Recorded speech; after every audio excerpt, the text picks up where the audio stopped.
Yes, hello students.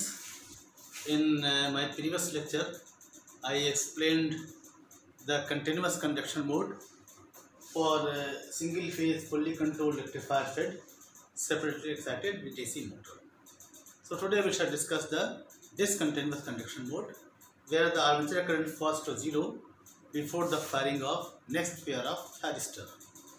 So let us review the previous lecture.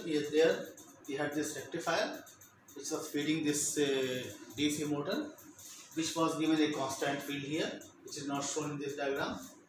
So what happens during positive half cycle, we trigger T1 and T3, and output voltage, that is the armature voltage, is equal to source voltage.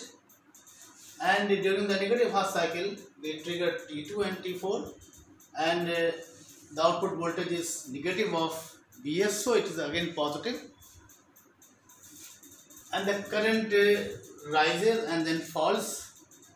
And in the continuous conduction, it doesn't become zero, but when the load is low, the current may fall to zero before the beginning of next cycle. So let us assume this case that the load torque is small, that is the average current requirement is low. So this means that current will be less. So lesser the current, lesser the energy stored in the inductance of the armature, and quicker it will become equal to zero. So let us see this case. What happens when the thyristors are turned off, current falls to zero, and the thyristors are turned off. In that case, the terminal will become open. This means that the back EMF of the motor will be appearing across the terminal. So output voltage or the armature voltage will be equal to E. When T1 and T3 were conducting, armature voltage was Vs. When T2, T4 were conducting, armature voltage was minus Vs. And when none of the thyristors conduct, current falls to zero. In that case, armature voltage will be equal to E. So let us see here. So suppose we start from here, their firing angle. So here we have given the firing pulse to thyristors T1 and T3. So current starts rising and it reaches the maximum value when V is equal to E. That is the armature voltage is equal to E. We have seen that the current, the rate of rise of current depends on V minus E. So in this period, the voltage is more than the back EMF and current rises. After that, the voltage becomes less than back EMF and current starts decreasing and current becomes equal to zero. We want to trigger the thyristor here, but before that, all the energy stored in the inductance is exhausted and the current becomes equal to zero. As the current becomes equal to zero, this situation arises and the output voltage, that is armature voltage, will become equal to E. From here you can see that current rises and at the end of this positive half cycle, current is not zero.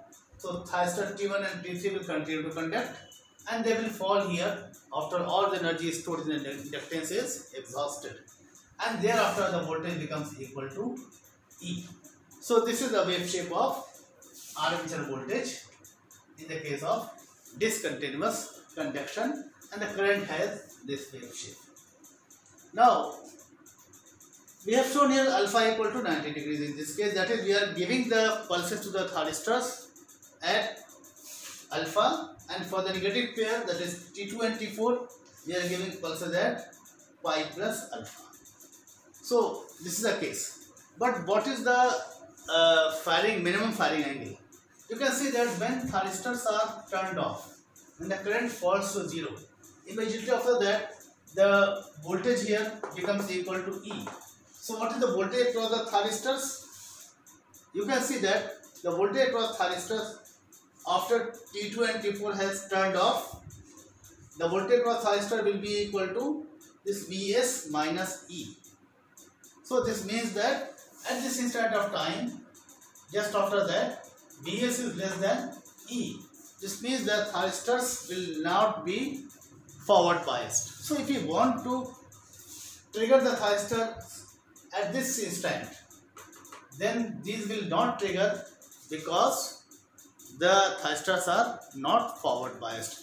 They will become forward biased only when the source voltage becomes more than the level of back EMF.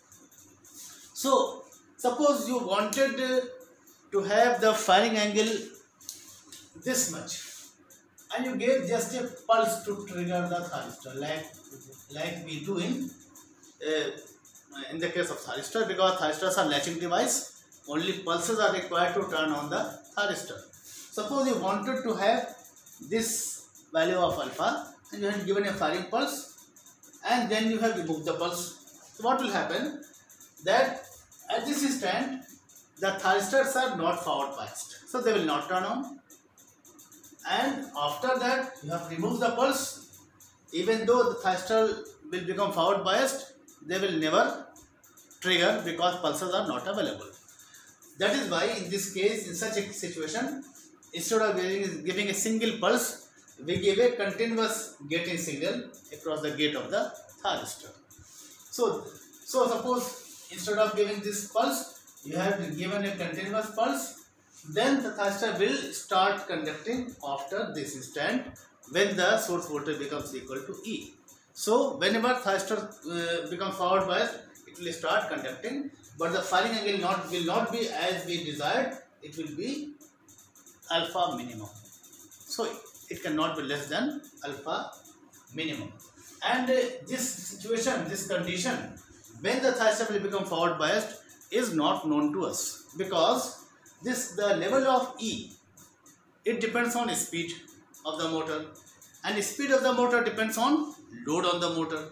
So if the load varies, the level of E will also vary. So we don't know exactly at what instant the thyristor will become forward biased. So that is why it is safe to give continuous firing pulses, that is continuous gating signal, starting from the desired alpha till the end of positive half cycle, like that. And for the other pair, you can give the pulses from pi plus alpha to 2 pi.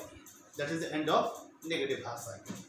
So this is what is known as discontinuous conduction.